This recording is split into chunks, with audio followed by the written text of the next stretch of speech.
You should have let them finish it, she said, standing there with dust on her dress and something colder than fear in her eyes. And Ethan Cole, who had just pulled her out of the jaws of a winter-starved wolf, felt his hand tighten around the rifle like he'd made a mistake he couldn't yet name. Before we go on, tell me where you're watching from. Drop your town or country below.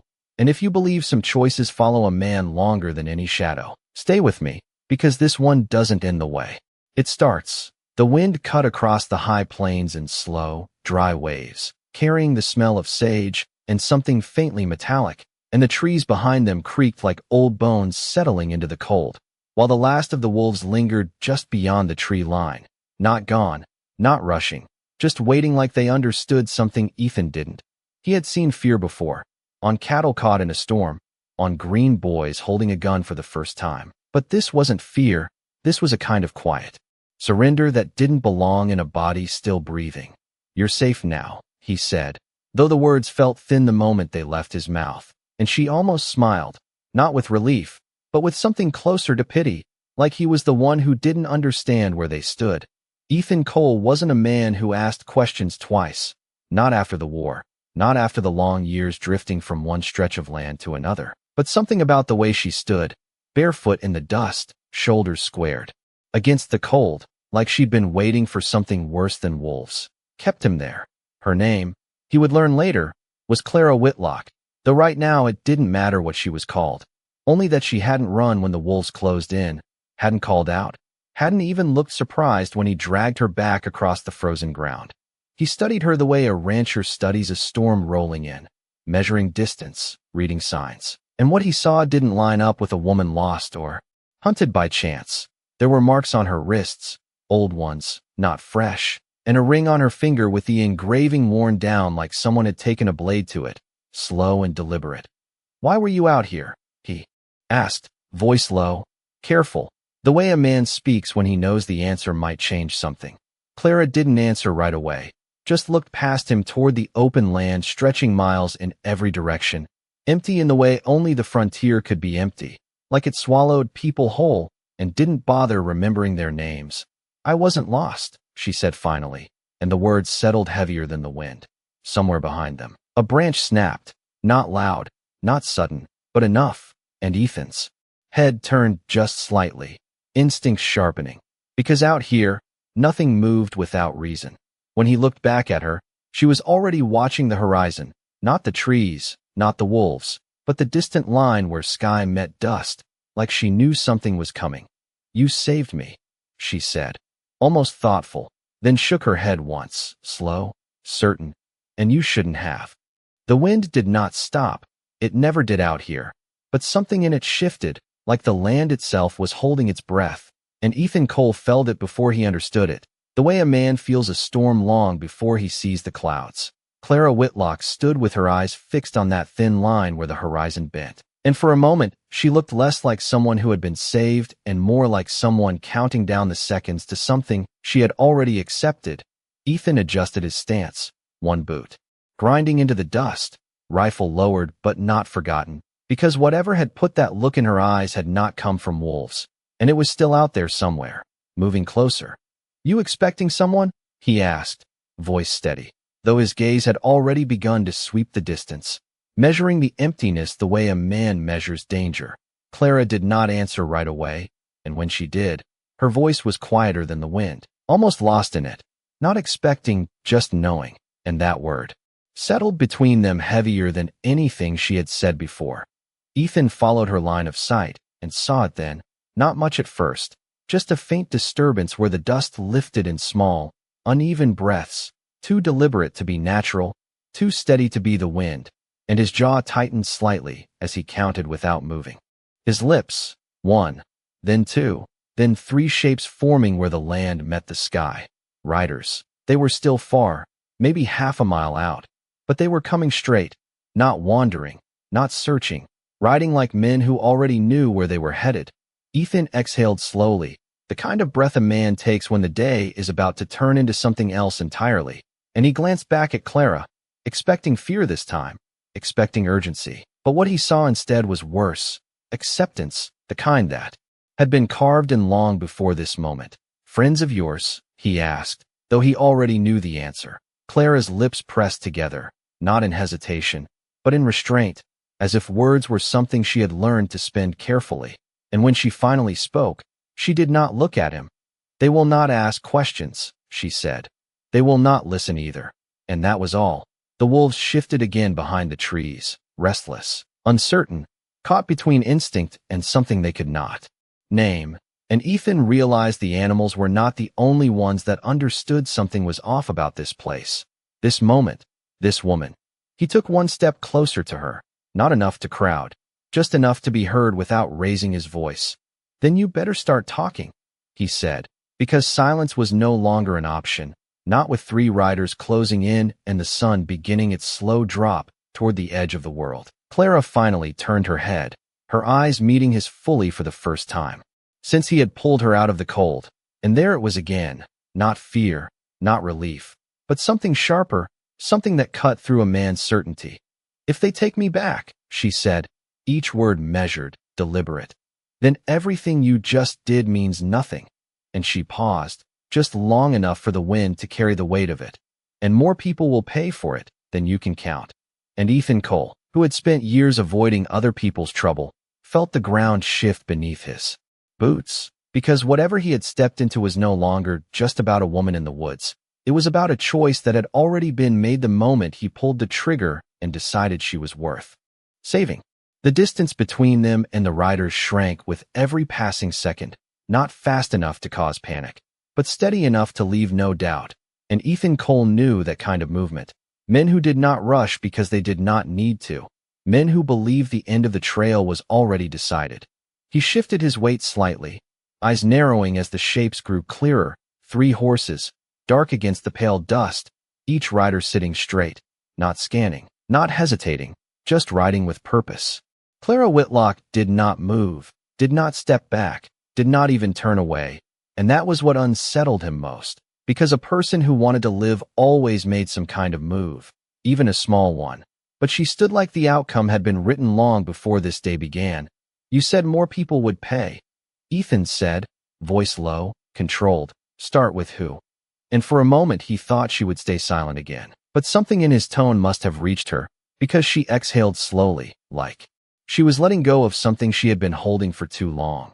"My father owns half the land east of Red Hollow," she said, and the name hung there, heavy, because even a drifting cowboy like Ethan had heard of Red Hollow.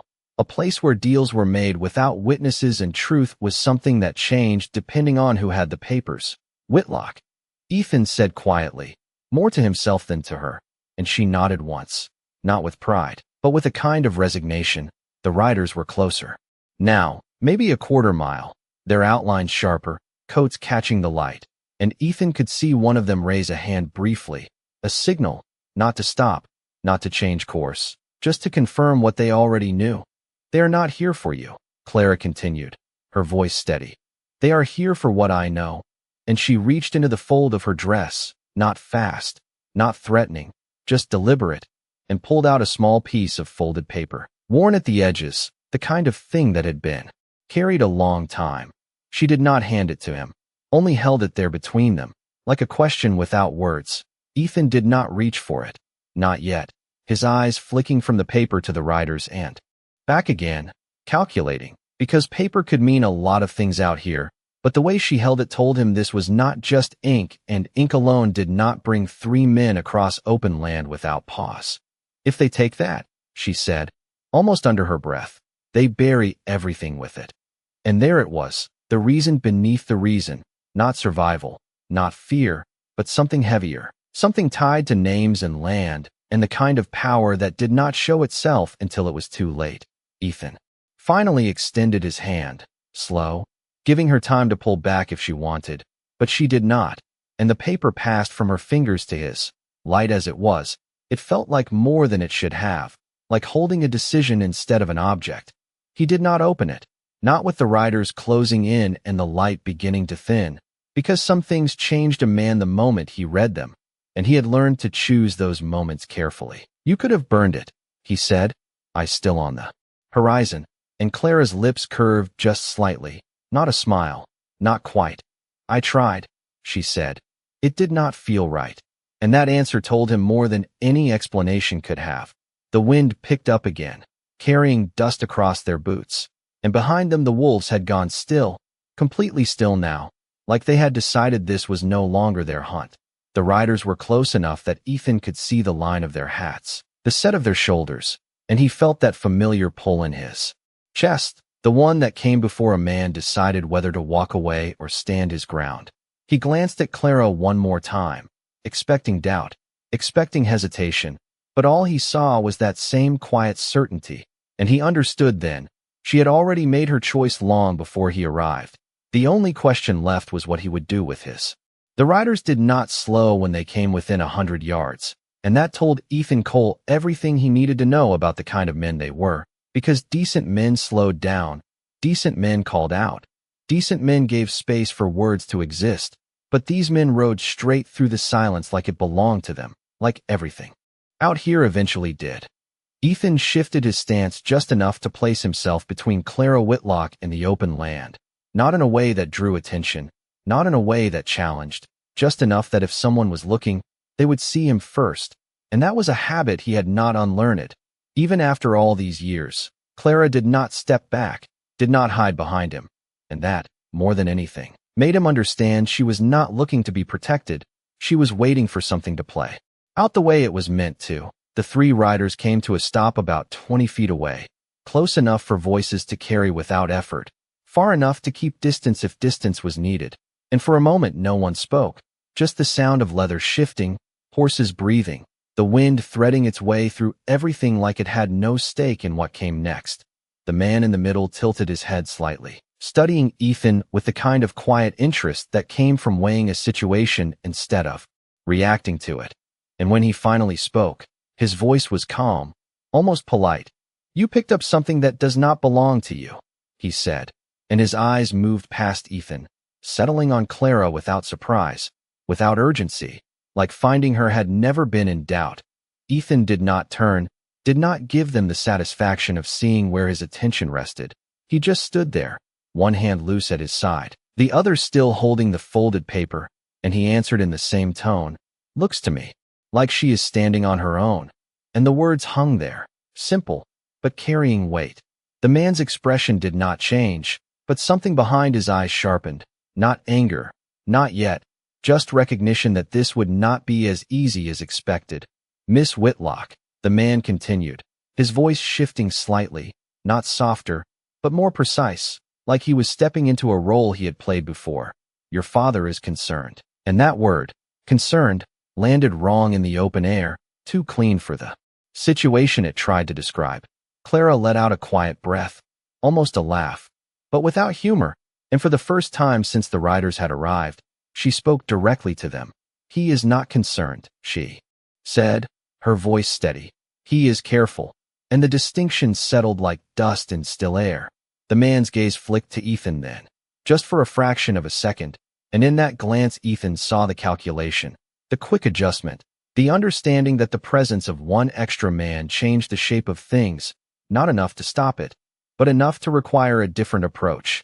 "You do not need to be part of this," the rider said to Ethan, still calm, still measured.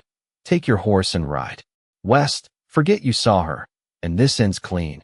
And there it was, the offer, simple, reasonable on the surface, the kind of offer a man could take and never look back from if he chose to be that kind of man. Ethan felt the weight of the paper in his hand. Light as it was, it seemed to press down harder with every second, and he thought about the miles he had covered alone, the quiet he had built around himself, the way staying out of trouble had kept him breathing this long, and then he thought about the way Clara had stood in front of those wolves without moving, without asking, without expecting anyone to step in. He shifted his grip slightly, not on the rifle, not yet, just enough to feel the paper between his fingers, and he spoke without raising his voice. "You came a long way for something small," he said.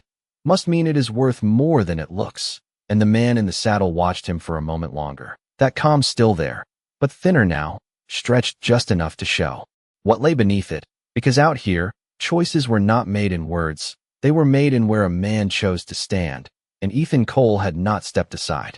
The silence stretched just long enough to make the wind feel louder, and Ethan Cole could sense the shift, subtle but certain, the kind that came when words had run out and something else was about to take their place. The man in the saddle did not reach for anything, did not raise his voice, but his posture changed, just a fraction, like a line being drawn that no one could see, but everyone understood. "You are holding something that does not belong to you," he repeated, slower this time, as if giving Ethan one last chance to hear it differently, to step away without losing face. Ethan did not move, but his thumb brushed lightly along the edge of the folded paper, feeling the worn crease, the softness that came from being handled too many times, and he wondered how many miles it had traveled before it found its way into his hand. Clara Whitlock stood just behind him, close enough that he could feel the faint presence of her, not leaning, not hiding, just there, steady, and that steadiness carried more weight than fear ever could. "It belongs to the truth," she said quietly, her voice cutting through the space between them, not loud, not defiant, just certain, and the words landed harder than any raised tone. One of the riders to the left shifted slightly in his saddle, not impatience, not nerves, just readiness, the kind that did not need to be announced.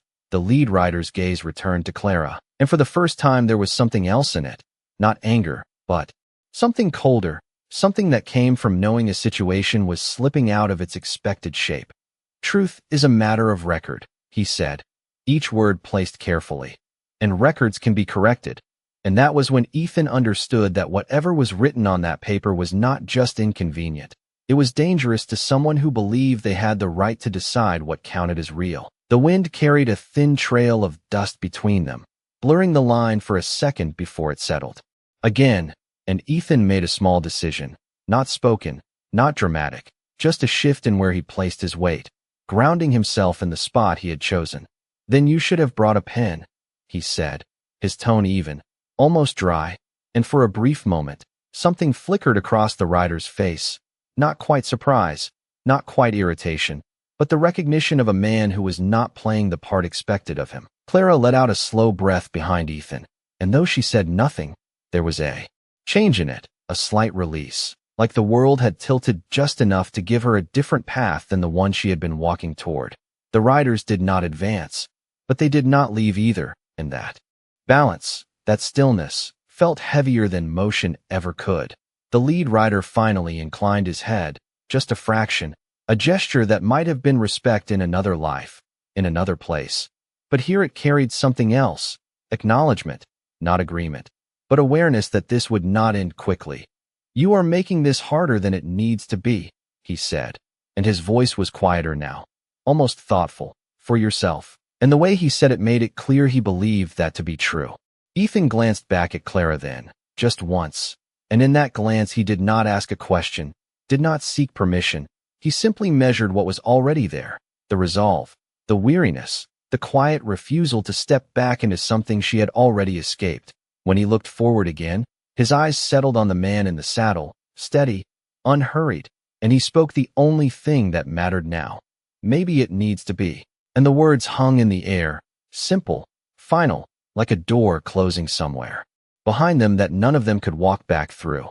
The wind eased for a moment, and in that brief pause the world felt smaller, tighter, like everything that mattered had been pulled into the narrow space between four men, one woman, and a piece of paper that weighed more than any of them wanted to admit.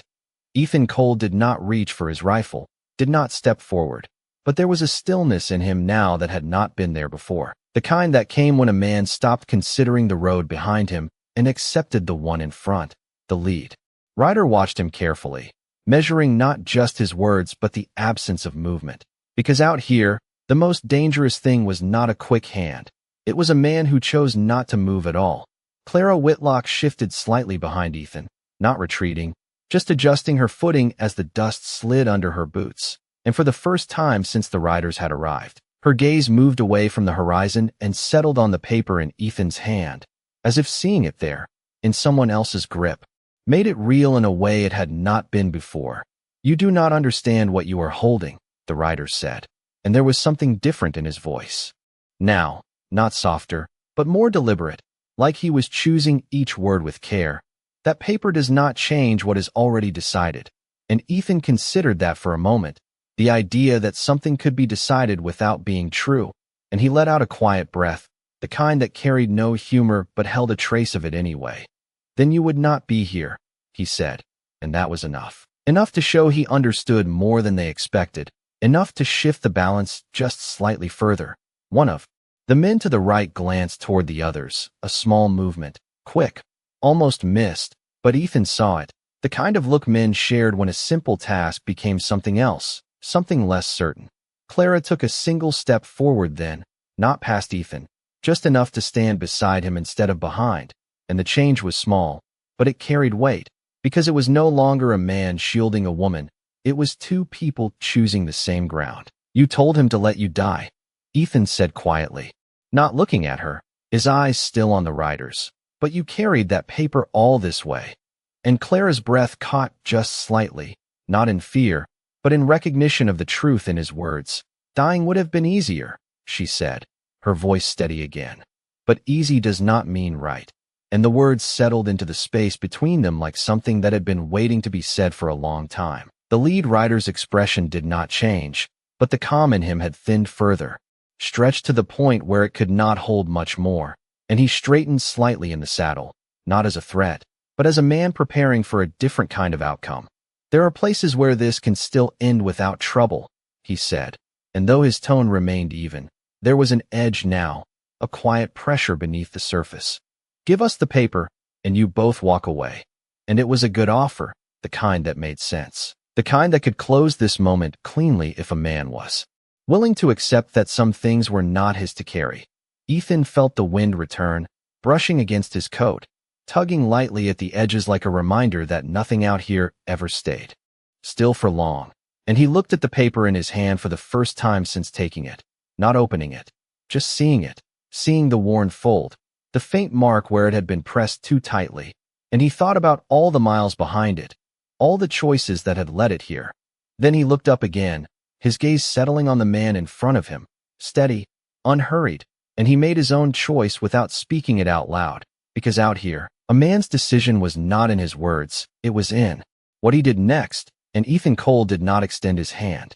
The space between them held, not breaking, not resolving, just tightening like a rope pulled slow, and Ethan Cole could feel it in the way the horses shifted their weight, in the way the wind seemed to move around them instead of through them, as if even the land understood that something here had not yet been decided. Clara Whitlock stood beside him now, not behind, her shoulders level, her breathing even, and though she said nothing, there was a presence in her that had not been there before. Not when he found her in the trees, not when she told him dying would have been easier, but now, standing on her own ground, she looked like someone who had finally stepped into the reason she had kept walking. The lead rider watched them both, his gaze moving from Ethan to Clara and back again, slower this time, as if he was no longer looking for an opening, but for an answer he had not expected to need. You are making a choice that does not belong to you, he said, and though his voice remained calm, there was a faint edge now, something quieter than anger but sharper than patience, and Ethan understood that tone, the sound of a man who believed the world had already been arranged and did not appreciate being told otherwise. Ethan shifted the paper slightly in his hand, not to show it, not to hide it, just enough to feel its presence again, to remind himself that this moment was not built on words alone. And he answered without looking away, out here, everything belongs to whoever is willing to stand for it. And the simplicity of it landed harder than any long explanation could have. One of the riders exhaled through his nose, a small sound, almost a laugh but without humor, and the third man, silent until now, adjusted the brim of his hat, his eyes never leaving Clara, like she was the center of something larger than the rest of them. Clara drew a slow breath, the kind that settled deep, and when she spoke, her voice did not carry fear or defiance, just clarity. You were sent to bring me back, she said, her gaze fixed on the lead rider, not to ask, not to understand, just to return me where my voice can be rewritten. And the words hung there, steady, undeniable, because they did not accuse, they described. The rider held her gaze for a long second, and in that silence, something passed between them that Ethan could not fully see but could feel, a recognition of roles, of lines drawn long before this moment. And when the man spoke again, it was quieter, more direct. "You were given a place," he said, "and you walked away from it." And Clara's expression did not change, but her answer came without hesitation. It was not a place, it was a cage. And that word settled deeper than anything else that had been said. The wind picked up again, lifting dust at their feet, blurring the edges of their shadows as the sun dipped lower, and Ethan glanced at the horizon for a brief moment, measuring time the way he always did, not by hours, but by light. And he knew they did not have much of it left. He looked back at the rider, then at Clara, and something in him shifted, not sudden, not dramatic, just a quiet alignment of thought and action, the kind that came when a man stopped weighing outcomes and started accepting consequences. "If she goes back," Ethan said, his voice low but firm, "that paper disappears," and he paused just long enough for the meaning to settle. "And whatever it carries disappears with it." And the rider's eyes narrowed slightly, not in anger, but in focus, because now the shape of the situation had changed. Again, no longer about retrieval, no longer about control, but about risk. Clara did not look at Ethan when he spoke, but something in her posture eased, just a fraction, like a weight she had been carrying. Alone had been set down beside her instead of on her shoulders, and for the first time since the riders appeared, the outcome was no longer written in one direction. The lead rider drew a slow breath, the kind a man takes when he recognizes that the path ahead is no longer straight. And though he did not move, did not reach, did not raise his voice, the space between them shifted once more, because now it was not about what would happen next. It was about who would be willing to let it happen. The light dropped lower, turning the open land into long shadows and thin gold. And in that fading glow, Ethan Cole understood something that had nothing to do with the men in front of him and everything to do with the woman beside him. Because Clara Whitlock was no longer standing there waiting for an outcome. She was standing there choosing one. The lead rider shifted in his saddle, just slightly, as if settling into a different frame of mind. And when he spoke again, his voice had lost what little patience remained, not raised, not sharp, but stripped down to purpose. "You think that paper gives you leverage," he said, and his gaze moved between them, weighing, calculating, "but it only makes you harder to protect." And the words were not a threat, not exactly. They were something colder, a statement of how the world worked in places like Red Hollow. Ethan did not answer right away, not because he did not have words, but because he had learned long ago that silence could do more work than speech. And in that silence he listened, not just to the men, but to the land, the wind shifting direction, the faint creak of leather, the way Clara's breathing had steadied into something firm and deliberate.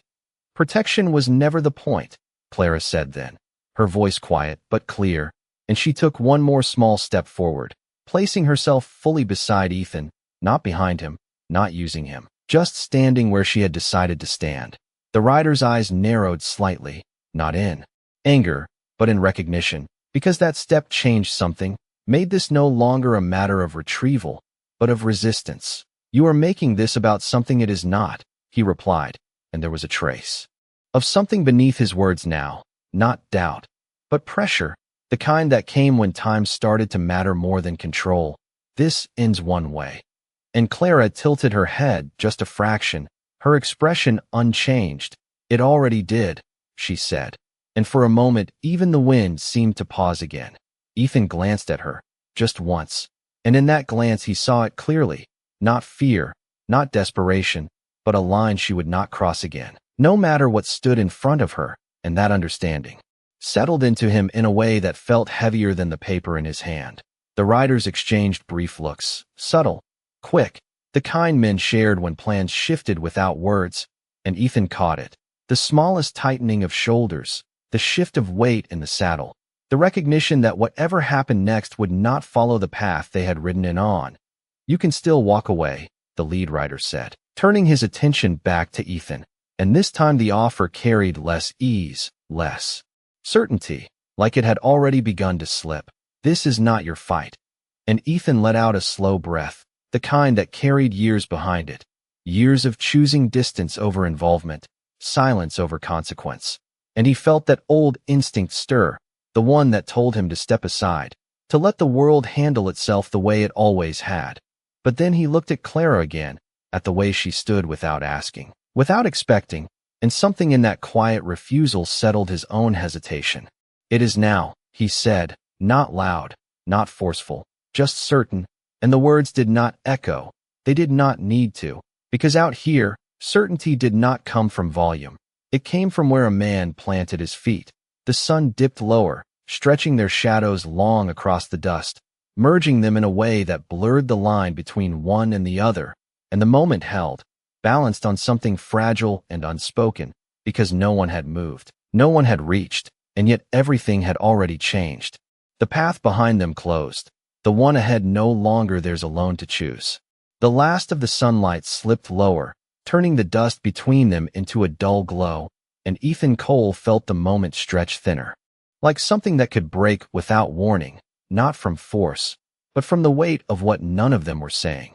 The three riders remained still, but not relaxed, their horses shifting just enough to show the tension beneath the quiet, and the lead man's gaze stayed locked on the folded paper in Ethan's hand, as if everything else in the world had narrowed down to that one small object.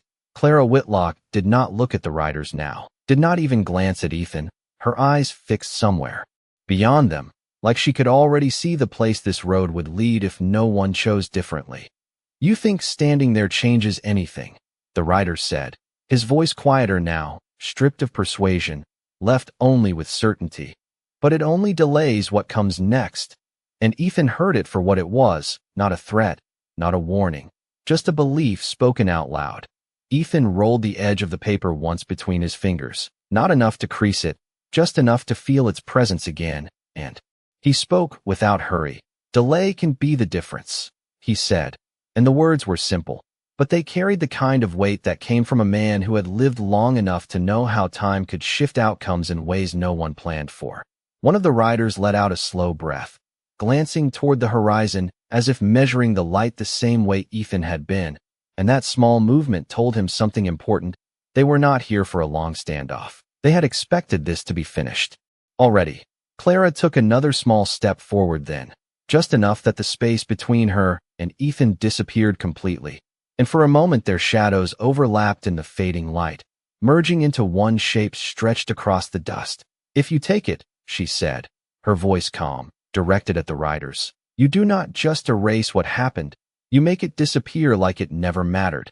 And there was no anger in her tone, just a quiet refusal to accept that kind of ending. The lead rider studied her for a long second, and something in his expression shifted again, not softer, not harder, just different, like he was seeing her not as someone to retrieve, but as a problem that had grown beyond its expected size. "What matters is what can be proven," he replied, and though the words were steady, they felt thinner now, like they had been said too many times before in places where no one had pushed back. Ethan let out a slow breath, eyes still on the man in front of him. "Then you should hope this gets read," he said, and he did not lift the paper, did not show it, just let the possibility of it hang there, because sometimes what a man might do carried more weight than what he already had. The wind picked up again, stronger this time, pulling at coats, lifting dust, blurring edges, and for a brief moment the riders were less defined, their outlines shifting in the moving air, and in that moment Ethan felt something settle inside him, not certainty about the outcome, but clarity about his place in it. Clara's breathing remained steady beside him, and though she said nothing more, her presence spoke enough. She was no longer standing between two paths, she had already chosen one. The lead rider drew a slow breath, his shoulders rising and falling once, and when he looked at Ethan again, there was no offer left in his eyes, no suggestion of an easy end, only the understanding that this had become something else entirely. "You are not walking away from this," he said, not as a threat, but as a fact he believed. Ethan's gaze did not waver, and after a brief pause, he answered in the same tone, "Neither are you." And the words settled into the space between them, quiet, final, like the last light slipping below the horizon, leaving nothing but what came after. The last light faded into a deep blue that settled over the land like a quiet warning, and Ethan Cole felt the change not in what he saw, but in what he no longer could, the edges softening, the distance blurring, leaving only shapes and choices. The three riders remained where they were, but the certainty they had carried in with them was no longer as solid. It had thinned, stretched by something they had not expected to meet out here. Not a fight, not resistance, but refusal.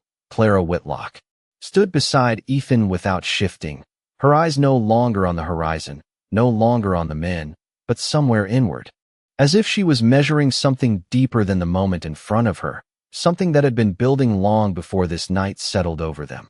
The lead rider exhaled slowly, and when he spoke again, his voice carried less authority and more calculation.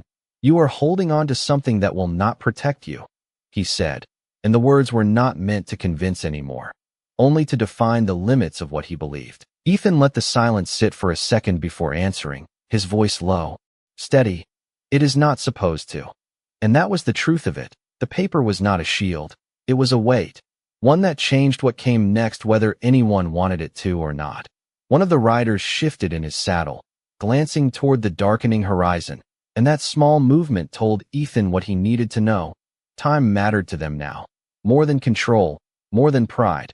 Clara drew a slow breath, and when she spoke, it was not to the men, but to Ethan, her voice quiet enough that it almost disappeared into the wind. "If you give it to them, this ends," she said, and there was no accusation in it, no pressure, just a simple statement of what would follow.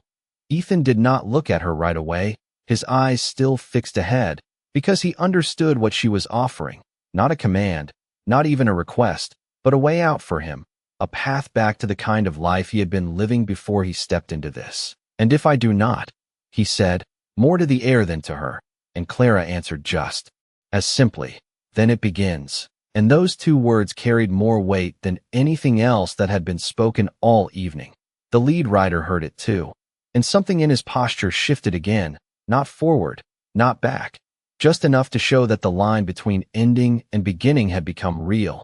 The wind moved stronger now, carrying the first bite of night, and the land around them felt wider, emptier, like it was waiting for whatever choice would fill it next. Ethan finally turned his head, slightly toward Clara, just enough to see her in the fading light, and for the first time he saw not the exhaustion, not the resignation, but something steadier, something that had replaced the wish to disappear, a quiet willingness to face whatever came instead. He looked back at the riders then, and the weight in his hand felt different now, not heavier, not lighter, just clearer, like it had found its place. "You said this could end clean," Ethan said, his voice even, directed at the man in the center. "But clean does not always mean right." And the rider held his gaze, long and steady, before answering. Right does not always matter, and that was the closest thing to truth either of them had spoken. The moment stretched again, balanced on that line between what was easy and what was chosen, and Ethan Cole, who had spent years stepping around other people's trouble, felt that old instinct fade just enough to make room for something else, something quieter, something that did not ask for permission. He tightened his grip on the folded paper just slightly, not enough to show, just enough to decide. And in that small movement, unseen by most but not by the man watching him, the night shifted because the choice had already been made, and all that remained was what it would cost. The night settled fully now, wrapping the land in a quiet that felt heavier than darkness, and Ethan Cole stood there with the paper in his hand, understanding something he had avoided for years, that there were moments a man did not choose, only stepped into, and once inside, there was no clean way out. The three riders had stopped speaking, not because they had nothing left to say, but because they had said enough, and now they were watching, waiting for the kind of decision that could not be taken back once it was made. Clara Whitlock did not move beside him, but her presence had changed, no longer something fragile or uncertain, but steady, rooted, like the land itself had accepted her choice and was holding it in place. Ethan lowered his gaze to the paper for the first time with intent, not just feeling its weight, but considering what it carried, and slowly, deliberately, he unfolded it just enough to see the writing inside. The ink was faded in places, pressed hard in others. Names, numbers, signatures that spoke of ownership, of transfer, of something. Taken and rewritten under the cover of authority, and even without reading every line, Ethan understood the shape of it. This was not just a record. It was proof that something had been made to look legal when it was not. He folded it back with care, not hurried, not careless, and when he looked up again, the man in the center was watching him more closely now, no longer measuring distance or posture, but intent. "Now you see," the rider said quietly, and it was not a question. Ethan nodded. Once, a small movement, enough to confirm without giving anything more away, and the air between them shifted again, not toward resolution, but toward something clearer, sharper. Clara's voice came then, softer than before, but carrying further in the stillness. "He will bury it if it goes back with them," she said. And she did not say who. She did not need to, because the name had already been spoken earlier, and it hung over everything now like a shadow that did not belong to the night. Ethan took a slow breath, feeling the cool air settle in his chest, and for a moment he thought about the road west, the empty miles, the way a man could disappear if he chose to, leave this behind and never look back.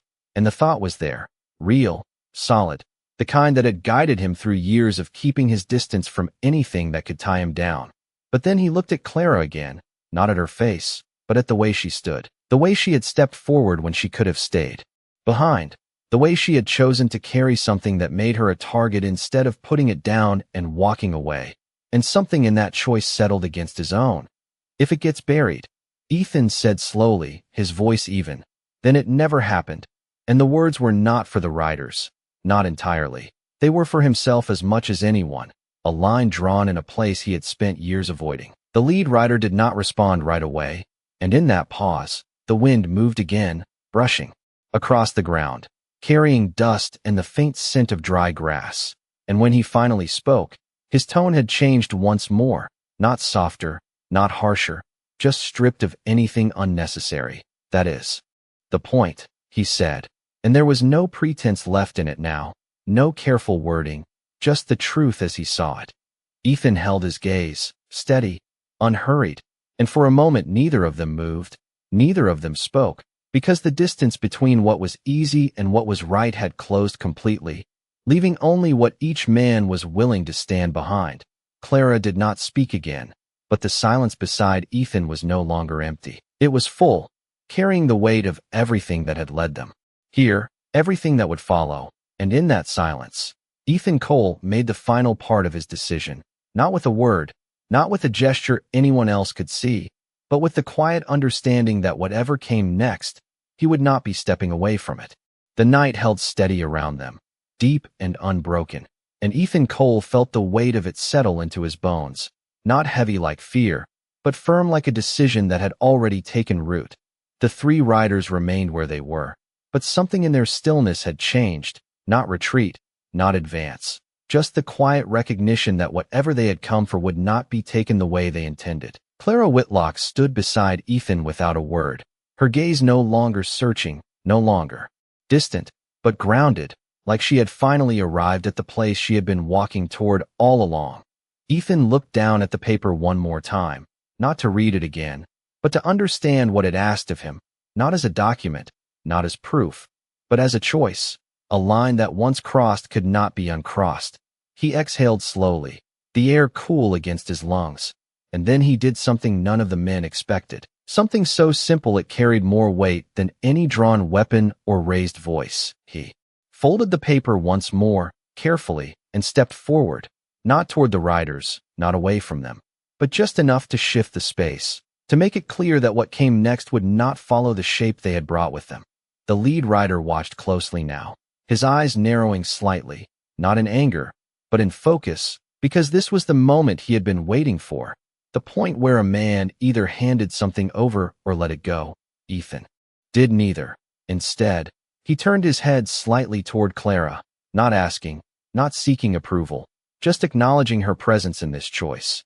And she met his glance for a brief second, long enough for something to pass between them that did not need words, something steady, something final. Then Ethan looked back at the man in the saddle and spoke, his voice low, even, carrying just enough to be heard clearly in the still night. "You said this could end clean," he said, "but clean only works when no one remembers." And the rider's expression did not change, but his silence stretched longer this time, because he understood where this was going before Ethan even moved. Ethan shifted his grip slightly, the paper held between his fingers, and without hurry, without hesitation, he brought it closer to the small lantern hanging from his saddle, the flame inside flickering softly in the wind. Clara did not react, did not reach out, did not stop him, and that stillness mattered more than anything, because it meant she understood what he was doing, understood that this was not about destroying something, but about refusing to let it be controlled.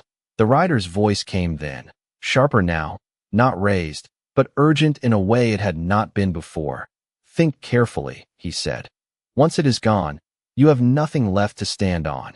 And Ethan paused for just a fraction of a second, not because he doubted, but because he wanted that truth to settle fully, to be seen for what it was. Then he answered, just as quietly, "Sometimes that is the point." And with that, he let the edge of the paper meet the flame.